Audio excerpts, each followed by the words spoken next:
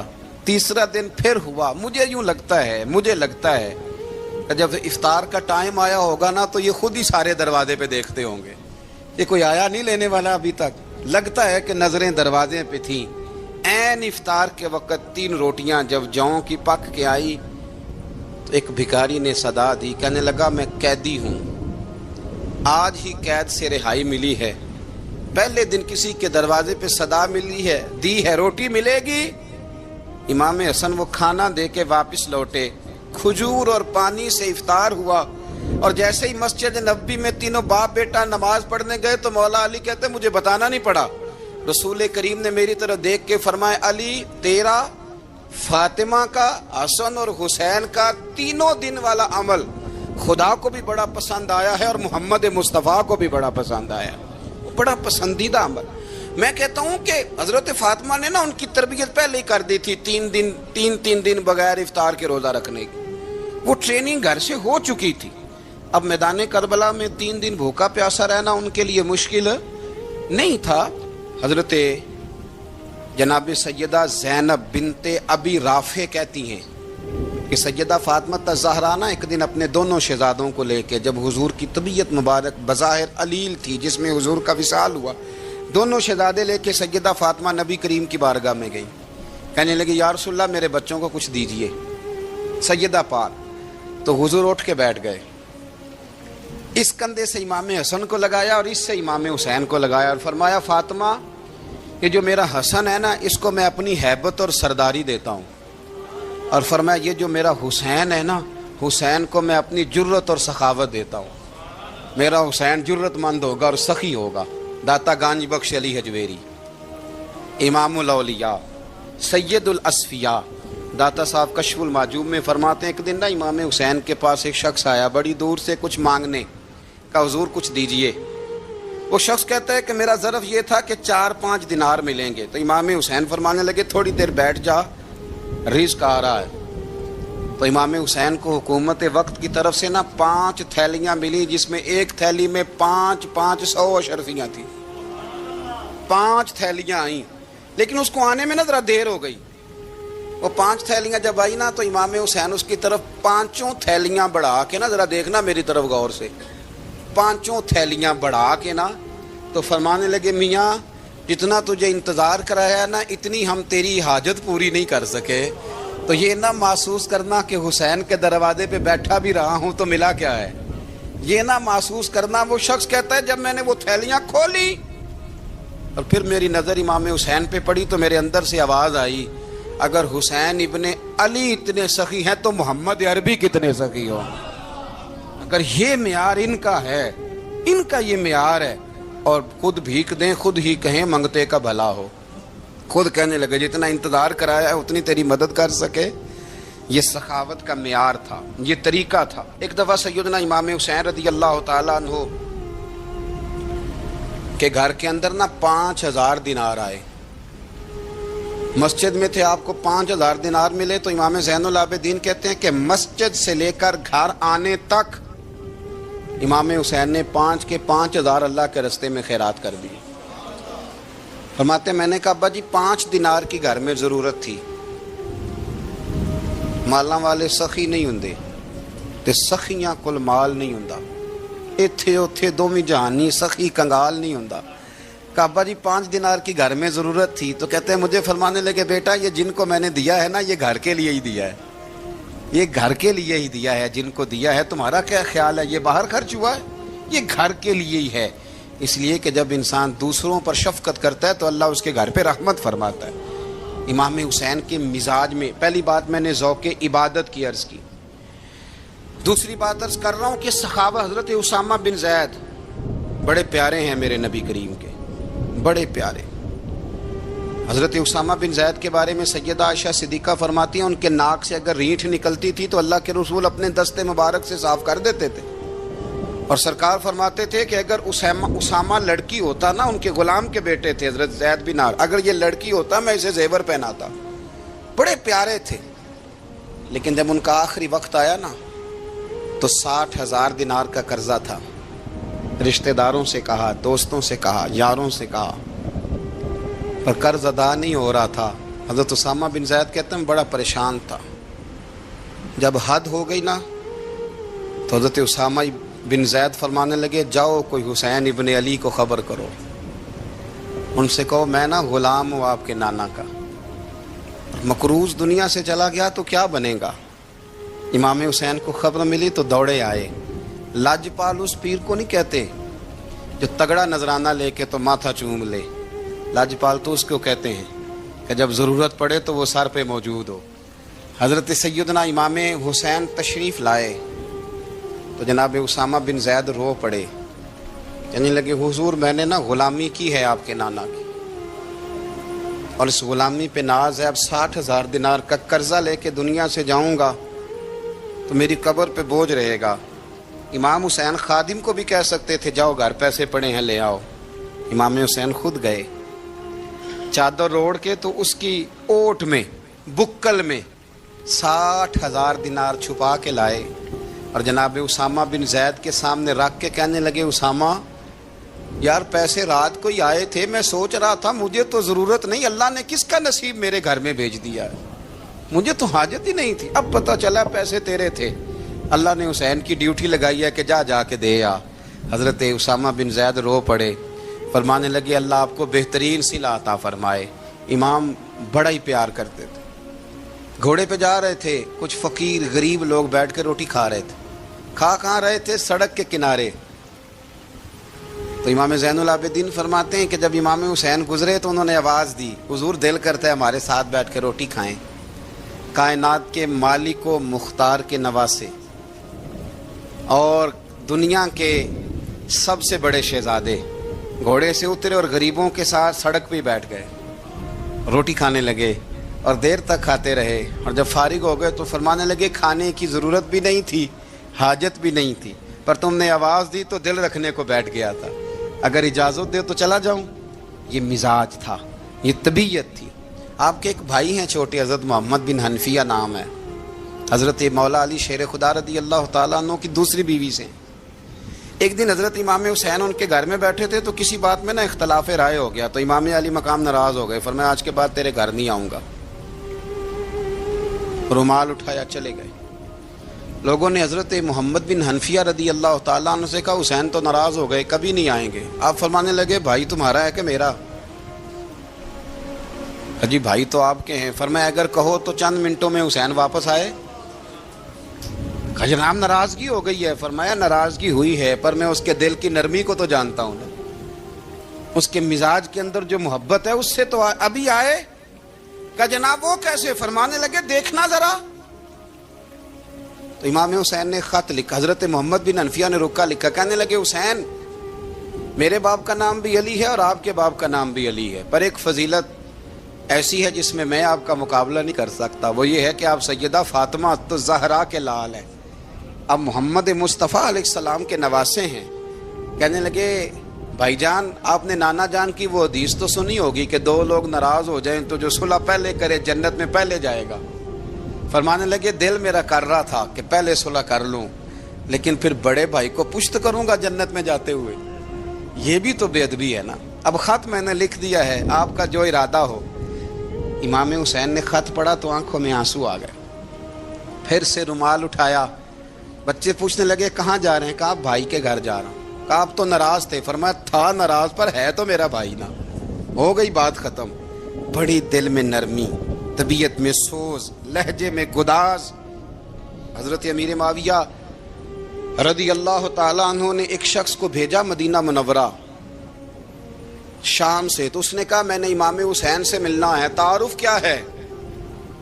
جناب امیر معاویہ فرمانے لگے مسجد نبوی میں جانا جس کے گرد لوگ سب سے زیادہ ادب سے بیٹھے ہوں اور جس کی باتیں سب سے زیادہ میٹھی ہوں اور جس کی نظریں سب سے زیادہ جھکی ہوں اور جس کے چہرے پر تمہیں سب سے زیادہ وقار نظر آئے وہی علی کے بیٹے حسین ہوں گے۔ جو سب سے زیادہ تمہیں وہاں ماحول کے اندر جو شخص نظر آئے پوچھنے کی ضرورت نہیں پڑے گی۔ وہ شخص کہتا میں مدینے آیا تو میں نے واقعی ایک شخص کو دیکھا، شہد کے گرد مکھیوں کا اتنا ہجوم نہیں ہوتا جتنا امام حسین کے گرد رسول اللہ کے غلاموں کا ہجوم تھا، لیکن نظریں جھکی ہوئی، باتیں میٹھی، لہجہ گداز گداز، لفظوں میں رانائی، اور لوگ کئی باتیں پوچھتے تو علی کے صاحبزادے ایک آدھ جملہ بولتے تو لگتا یہ کہ وہ جملہ سیدھا دل میں اترتا چلا جاتا ہے۔ امام علی مقام کے کردار میں نا کچھ باتیں بڑی زیادہ تھیں، بہت زیادہ تھیں، بڑا حسن تھا۔ ایک بات تو یہ تھی، امام حسین رضی اللہ تعالیٰ عنہ کا علم و فضل بڑا کمال کا تھا۔ ایک دفعہ صحابہ میں مسئلہ بن گیا کہ بچہ پیدا ہوتا ہے تو اس کا وظیفہ کیسے لگانا ہے۔ امام حسین کا علم و فضل بتا رہا ہوں، علم و فضل، تو بات بڑی پیچیدہ ہو گئی۔ حضرت عبداللہ ابن زبیر کے پاس لوگ آئے، کہنے لگے کہ آپ بڑے صاحب علم و فضل ہیں، آپ نے حضور علیہ الصلوۃ والسلام کے ساتھ وقت گزارا ہے، تو مسئلے کو حل کریں کہ بچہ پیدا ہونے کے بعد حکومت اگر وظیفہ لگائے گی تو کب لگائے گی۔ جب بحث طول پکڑ گئی، مسئلہ حل نہیں ہوتا تھا، تو حضرت عبداللہ ابن زبیر کہنے لگے ہم سے نہیں حل ہوگا، ایک بندہ ہے جس کے سینے میں رسول اللہ صلی اللہ تعالیٰ علیہ وسلم کے نور نبوت کا فیضان ہے، وہ یہ مسئلہ حل کریں گے۔ تو کہا وہ کون سے؟ آپ فرمانے لگے جب ہم سے مسائل حل نہیں ہوتے تو ہم ان کے علم سے فائدہ اٹھاتے ہیں۔ کہا کون ہے؟ کہا جناب امام حسین۔ تو لوگ حضرت امام حسین کے پاس گئے کہ حضرت یہ ایک مسئلہ الجھ گیا ہے کہ بچہ پیدا ہو تو وظیفہ کب لگانا ہے۔ فرمایا الجھنے والی بات ہی کوئی نہیں، پیدا ہونے کے بعد جب وہ پہلی دفعہ آواز نکالے تو اس کا وظیفہ لگا دو۔ اس کا مطلب یہ ہے کہ وہ دنیا میں آ گیا ہے، اس نے اپنے آنے کا اظہار کر دیا ہے، اعلان کر دیا ہے، اب اس کا وظیفہ لگا دو۔ تو اس پر پھر صحابہ کا اتفاق ہو گیا۔ امام حسین کے علم سے، فضل سے لوگ فیض اٹھاتے تھے۔ حضرت سیدنا امام حسین کی شہادت کے بعد حضرت عبداللہ ابن زبیر رضی اللہ تعالیٰ عنہ نے قاتلان حسین سے خطاب کیا اور فرمانے لگے اللہ کی قسم تم نے اس شخص کو شہید کیا ہے جو راتوں کو لمبے لمبے قیام کرتا تھا، اور تم نے اس شخص کو شہید کیا ہے جس سے میں دن میں جب بھی ملتا تھا تو وہ روزے سے ہوتا تھا۔ تم نے اس شخص کو شہید کیا جو قائم اللیل تھا، صائم الدہر تھا، اس شخص کو تم نے شہید کیا۔ آپ کو پتہ ہے کہ میدان کربلا میں جب 9 محرم کو ابن سعد نے امام حسین سے کہا کہ جنگ کرو اگر یزید کی بیعت نہیں کرنی، تو امام حسین نے فرمایا ایک رات کی مہلت دے دو، ایک رات کی مہلت دے دو۔ حضرت امام زین العابدین کہتے ہیں میں نے اپنے والد گرامی سے عرض کی کہ ابا جی آپ جہاد سے دور جانے والے تو ہیں نہیں، آپ تو جہاد سے پیار کرنے والے، اور یہ بھی پتہ ہے مجھے کہ یہ جنگ اب ہو کے رہے گی، تو ایک رات کی مہلت لینے کا معنی کیا ہے؟ بھئی کل بھی لڑنا ہے اور رات بھی لڑنا ہے، تو ابا جی ایک رات کی مہلت۔ تو سیدنا امام حسین رضی اللہ تعالیٰ عنہ فرمانے لگے بیٹا رات کی مہلت اس لیے لی ہے کہ میں آج رات کھل کے اپنے رب کی عبادت کر لوں، میں استغفار کر لوں، میں لمبے سجدے کروں۔ اور کہا زین العابدین تو جانتا ہے نا کہ مجھے نماز سے، تلاوت سے، دعا سے اور استغفار سے بڑا پیار ہے۔ رسول کریم علیہ السلام نے فرمایا، جامع ترمذی میں موجود ہے، فرمایا میں جا رہا ہوں پر تمہیں 2 بڑی بھاری بڑی وزنی چیزیں دے کے جا رہا ہوں۔ صحیح 6 کی روایت، 2 وزنی چیزیں تمہارے بیچ چھوڑ کے جا رہا ہوں، اگر ان کو تھام کے رہو گے تو کبھی گمراہی تمہارے پاس نہیں آئے گی۔ یا رسول اللہ وہ کون کون سی؟ فرمایا ایک اللہ کی کتاب دے کے جا رہا ہوں اور دوسرا اپنا خاندان دے کے جا رہا ہوں۔ اگر اہل بیت نبوت کو تھامے رہو گے، ہمارے بزرگوں نے لکھا ہے کہ یہ جو حضور نے کتاب اللہ اور پھر اپنی اہل بیت کا تذکرہ فرمایا تو اس کا مطلب یہ ہے کہ تھیوری دیکھنی ہوئی تو قرآن دیکھنا، اور پریکٹیکل دیکھنا ہوا تو علی اور فاطمہ کو دیکھنا، حسن اور حسین کو دیکھنا، ان کو دیکھنا۔ نبی کریم علیہ الصلوۃ والسلام کے اہل بیت منارہ نور ہیں، ان کی محبت، ان کا پیار کیوں بھلا؟ اس لیے کہ یہ وہ خوبصورت لوگ ہیں جن کو خود میرے نبی پاک نے تراشا ہے، ان کی سیرت میں جتنے رنگ ہیں وہ رسول کریم نے خود بھرے ہیں، ان کی ایک ایک بات کا خیال نبی پاک نے رکھا ہے، حضور نے از خود انہیں اپنی صحبت عطا کی ہے۔ زیادہ دور نہیں تھا سیدہ فاطمہ کا گھر، مسجد نبوی کے ساتھ تھا، اللہ کے رسول دن میں 2 دفعہ جایا کرتے تھے، پھر بھی کبھی کبھی فرماتے فاطمہ میرا دل کرتا ہے آج میں رات تیرے گھر میں قیام کروں۔ تو سیدہ فاطمہ الزہرا فرماتی ہیں کہ آمنہ کے لال اس طرح بھی میرے گھر میں قیام کرتے تھے کہ حضور چارپائی پہ لیٹتے تھے تو ایک کندھے پہ امام حسن کا سر ہوتا تھا اور دوسرے پہ امام حسین کا سر اقدس ہوتا تھا، اور فرماتی ہیں رات کو کبھی حسنین کریمین دودھ مانگتے تو میں اٹھتی دودھ دینے کے لیے، تو حضور فرماتے لیٹ جاؤ، آج میرے ساتھ سوئے ہیں تو دودھ بھی میں ہی پلاؤں گا۔ تو محبوب اٹھتے ان کے لیے دودھ لاتے برتن سے نکال کے، حضور نے انہیں وقت دیا اور پھر ان کی چھوٹی چھوٹی چیزوں کا خیال رکھا۔ صحیح بخاری میں موجود ہے، تربیت پر توجہ دی۔ امام حسین تشریف لائے، ابھی عمر مبارک 7 سال کے قریب تھی، مسجد نبوی میں صدقے کی کھجوروں کا ڈھیر لگا ہوا تھا۔ چھوٹا بچہ جو ہوتا ہے نابالغ، اس پر شریعت کے احکامات نہیں آتے۔ صدقے کی کھجوروں کا ڈھیر تھا مسجد نبوی میں۔ یہ تربیت ہے، یہ ٹریننگ ہے جو اللہ کے محبوب نے خود انہیں عطا فرمائی۔ صدقے کی کھجوروں کا ڈھیر تھا، امام حسین حضور کے ساتھ آئے تو امام علی مقام نے ایک کھجور اٹھا کے منہ میں رکھ لی۔ شارحین نے لکھا ہے لگتا یہ ہے کہ کئی دنوں کی بھوک تھی، کیونکہ یہ فاقہ اہل بیت کا بڑا محبوب ہے۔ مجبور نہیں تھے، وہ تو خزانوں کے مالک تھے، پر غریبوں سے محبت کی وجہ سے فاقے کیا کرتے تھے، یہ ان کی پسند ہے فاقہ کرنا۔ تو ایک کھجور امام علی مقام نے رکھ لی تو اللہ کے رسول نے گلے میں انگلی ڈال کے نکال دی، تو فرمایا حسین یہ صدقہ ہے، یہ میری اہل بیت کے لیے درست نہیں ہے۔ حضور نے خود تربیت کی، اور پھر سیدہ فاطمہ الزہرا نے اپنے بچوں کو تراشا، ان پر محنت کی۔ میں اکثر گزارش کرتا ہوں دوستوں سے، میں کہتا ہوں کربلا کا واقعہ کوئی حادثاتی نہیں ہے، اس کے پیچھے پوری ایک لاجک ہے، اس کے پیچھے پورا ایک فلسفہ ہے۔ ایسے ہی کوئی آدمی 3 دن بھوکا پیاسا رہ سکتا ہے؟ کسی آدمی کو صبح اس نے کھانا کھایا اور شام تک کھانا نہ ملے تو ٹانگیں کانپتی ہیں۔ رمضان المبارک میں عبادت کی نیت سے روزہ رکھنے والے بھی شام کو بڑے پریشان ہو جاتے، اور مسلسل 3 دن کھانا نہ کھایا جائے اور پانی نہ پیا جائے، اور حال یہ ہے کہ وہی آدمی تلوار لے کے میدان میں نکلے اور اس کی حالت یہ ہو کہ لوگ اس کے آگے دوڑنا شروع کر دیں، ہزاروں کی فوجیں تاب نہ لا سکیں۔ علی کا گھر بھی وہ گھر ہے کہ جس گھر کا ہر ایک بچہ جسے دیکھو وہی شیر خدا معلوم ہوتا ہے۔ جناب صالبہ بیٹھے تھے، فرمایا فلاں کو بلا کے لاؤ۔ جب بلانے گئے تو رستے میں عورت پہ نظر پڑی، پہلی نظر تو معاف ہے لیکن دوبارہ دیکھ بیٹھے، دوبارہ نظر پڑی تو پریشان ہو گئے۔ خیال آیا میں نے تو خیانت کی اپنے نبی پاک سے، حضور نے تو منع کیا یہ کام کرنے سے۔ اب واپس حضور کے پاس نہیں آئے، جنگل میں چلے گئے۔ ابن قدامہ نے کتاب التوابین میں اس روایت کو لکھا ہے، کہتے 40 دن وہ پہاڑوں میں روتے رہے کہ یا اللہ مجھ سے غلطی ہو گئی۔ کتنے دن؟ اب ہمارا شغل ہے، اس کو لوگ گناہ ہی نہیں سمجھتے، بدنگاہی تو کوئی گناہ ہی نہیں، اب تو یہ شغل ہے۔ اب تو ہمارے ہاں معاذ اللہ تعالیٰ سیانے بیانے بندے بیچ بیٹھے ہوتے ہیں جب یہ باتیں ہو رہی ہوتی، یہ شغل ہے ہمارا۔ اب تو ابا کے سامنے بچہ وال پیپر گندی تصویر کا لگایا ہوتا ہے، پر وہ کہتا ہے با عمر ہے نا جی، عمر ہے نا جی، مجھے پتہ ہی نہیں یہ کتنا گند کر رہا ہے، یہ تباہ ہو جائے گا روحانی طور پر۔ اگر یہ گند دیکھنے میں الجھ گیا تو امام شافعی کا فتویٰ ہے جس کی نظر گندی ہوتی ہے اس کا حافظہ کمزور ہوتا ہے، وہ کوئی بڑا کام نہیں کر سکتا، وہ نفسیات کا مریض ہو جاتا ہے جو گندی نظر والا آدمی ہوتا ہے۔ ہمیں پتہ ہی نہیں کہ ہمارے مسائل اصل میں ہیں کیا۔ تو 40 دن جنگل میں روتے رہے، 40 دن۔ محبوب سارا کچھ جانتے تھے پر خاموش رہے۔ حضرت جبریل امین حاضر ہوئے، عرض کی یا رسول اللہ آپ کا وہ غلام رو رہا ہے۔ رب کہتا اسے بلا لے، میں نے اس کا گناہ معاف کر دیا ہے۔ تو نبی پاک صلی اللہ علیہ وسلم نے حضرت مولا علی شیر خدا اور جناب سلمان فارسی کو بھیجا، فرمایا فلاں جگہ ہے لے آؤ۔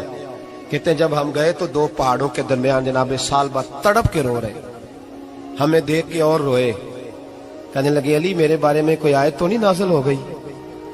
تو کہا نہیں، چل حضور نے بلایا ہے۔ کہا اچھا حضور کہتے کیا تھے، فرماتے کیا تھے؟ کہا پتہ نہیں لیکن بلایا ہے۔ کہتے جب ہمارے ساتھ چلنے لگے، مسجد نبوی قریب آئی تو کہنے لگے علی بہت بڑا گناہ کر بیٹھا ہوں، نظریں میلی ہو گئی، وضو نہیں آنکھوں کا، مجھے ڈائریکٹ نہ لے کے جاؤ حضور کے پاس، جب نبی پاک نماز کی نیت باندھ لینا پھر میں جاؤں گا، میں پیچھے کھڑا ہو جاؤں گا حضور کے، میری طبیعت میں حوصلہ نہیں۔ یہاں تو پتہ نہیں میں کس طرح عشق رسول کا دعویٰ کرتا ہوں منبر پر بیٹھ کر، اور ہماری یہ میلاد آئے گا تو محفل میلاد میں اس طرح کے دعوے ہوں گے اسٹیج پر کہ علمان والحفیظ، پتہ نہیں کیا کیا لوگ کہہ دیں گے، پتہ نہیں ہم کیا ہے۔ اور ہم کیا کہہ رہے ہیں؟ من آنم کے من دانم، پتہ ہی نہیں اور کتنا بڑا دعویٰ کر دیا۔ کب میرے اندر طاقت نہیں سامنا کر دے۔ مولا علی فرماتے ہیں جب حضور نے مغرب کی نماز کی نیت باندھی تو انہوں نے بھی پیچھے نیت باندھ لی۔ اتفاق کی بات یہ کہ حضور نے پہلی رکعت میں سورہ انفطار پڑھنی شروع کر دی، اذا السماء انفطرت واذا الکواکب انتصرت واذا البحار فجرت۔ کہتے ہیں جب محبوب اس آیت پہ پہنچے نا کہ یا ایھا الانسان ما غرک بربک الکریم، اے انسان تجھے کس چیز نے دھوکے میں ڈال دیا، حالانکہ تیرا رب تو بڑا ہی کرم کرنے والا ہے، تو کس طرح کسی اور کے دھوکے میں؟ بربک الکریم، اور ضمیر واحد ہے، میں تفسیر پہ نہیں جاتا، کہا تیرا اپنا رب، بربک تیرا اپنا رب، تیرا رب تو بڑا کریم ہے، تو پھر بھی کہیں اور چلا گیا۔ جب یہ آیت سنی تو پیچھے چیخ ماری، بے ہوش ہو کے گر گئے، گھر والے گھر لے گئے۔ نماز مکمل ہوئی تو حضور نے فرمایا کیا ہوا؟ عرض کی حضور وہ تو رو پڑے تھے، گھر لے گئے۔ محبوب پیچھے گئے تو بے سدھ پڑے، تیز بخار ہو گیا۔ نبی کریم سرہانے بیٹھے اور ان کی گردن کو اٹھا کر سر کو گود میں رکھا، اور جب بالوں میں دستے مبارک پھیرا تو آنکھیں کھول دی، اور جھٹ سے اپنا سر زمین پہ رکھ کے کہنے لگے حضور میں اس قابل نہیں کہ آپ کی گود میں میرا سارا ہے، اس قابل نہیں، بڑا مجرم ہوں۔ تو محبوب نے فرمایا تجھے مبارک ہو، رب نے تجھے معاف کر دیا ہے، اللہ بھی راضی ہے، میں بھی راضی ہوں۔ اب حضور کے قدموں کے قریب آئے تو کہنے لگے حضور آپ راضی ہیں؟ کہا راضی ہوں۔ فرمایا پھر میرے لیے دعا کریں، اللہ اسی رضا میں مجھے قبول کر لے۔ بس یہ بات ہوئی تھی، انہوں نے کلمہ پڑھا تو روح پرواز کر گئی۔ پرواز میرے بھائی احساس پیدا کر، یاد رکھیں اگر روحانی زندگی صحیح نہیں نہ ہوگی، یاد رکھ لیں کسی کا کوئی نقصان نہیں، سارے سکون سے سو جائیں گے، آپ نہیں سو پائیں گے۔ اگر آپ کے ضمیر پہ بوجھ رہیں گے نا تو سارے لوگ رمضان میں 4 قرآن پاک ختم کریں گے، آپ 10 پارے بھی نہیں پڑھ پائیں گے۔ اگر آپ اپنے آپ کو صحیح نہیں کریں گے، روحانی زندگی بحال نہیں ہوگی، تو یاد رکھنا بڑا اپنا آپ سارا کچھ سجا کے ظاہراً بڑے پرہیزگار بن کے بھی اپنے ضمیر کی عدالت میں فیصلہ اپنے حق میں نہیں کرا پائیں گے۔ تجوریوں سے مال بھرا ہوا ہوگا لیکن گھر میں سکون نام کی چیز ڈھونڈنے سے نہیں ملے گی، اس لیے کہ الا بذکر اللہ تطمئن القلوب، اللہ کی ذات سے جڑ جانے سے دل کو سکون ہوتا ہے۔ کیا بہت بڑی سزا نہیں مالک کی کہ انسان سارا کچھ کرے، فارغ ٹائم ہو تو وہ ٹی وی دیکھے؟ کیا بہت بڑی سزا نہیں کہ 3 مہینے کی چھٹیاں بھی اسے ہوں لیکن وہ 1 سپارہ قرآن پاک نہ پڑھ سکے؟ وہ گپے مارنے بیٹھے تو 6 گھنٹے لگا دے، اور تسبیح دی جائے تو 10 منٹ میں بس ہو جائے، درود پڑھا ہی نہ جائے، یہ سزا نہیں؟ کیا یہ کم سزا ہے کہ وہ دنیا دراز پہ گھوم آئے لیکن مسجد میں جائے تو اسے کچھ بنے؟ کیا سزا نہیں؟ اللہ سے معافی مانگے، مل کے اس کے حضور استغفار کریں، باطن کی زندگی آباد کرنے کی کوشش کریں، چھوڑ دیں بن کے بیٹھنا، آگے بڑھنا، اپنے آپ کو شمار کرنا۔ ہم تو میلاد کی جلسوں میں بھی بڑی کرسی تلاش کرتے ہیں، ہم تو دینی محفلوں میں بھی کوشش کرتے ہیں کوئی ہمارا نام لے کے، صحیح نام لے کے پکارے کوئی۔ میں میاں چنو میں تھا کل مغرب میں، تو ایک صاحب کہنے لگے ولی کامل، میں نے بعد میں ان سے کہا کہ آپ کو پتہ ہے میں کیا ہوں؟ اتنا بڑا دعویٰ میرے حق میں آئندہ نہ آپ کریں، اور مت سمجھے کہ آپ تھوڑے اچھے برے جملے استعمال کریں گے تو میں خوش ہوں گا۔ میں جو ہوں نا، میں اس کے اندر بڑا مطمئن ہوں، میں اسے آگے نہیں بڑھنا چاہتا۔ پتہ سارا ہے سردار نو کیتیاں دا، پتہ سارا ہے سردار نو کیتیاں دا، ایدہ پردہ چپایا ہی تیرا پلا ہو سی۔ وہ بو علی سینہ سے سنے جی، سنے بو علی سینہ سے کسی نے کہا تھا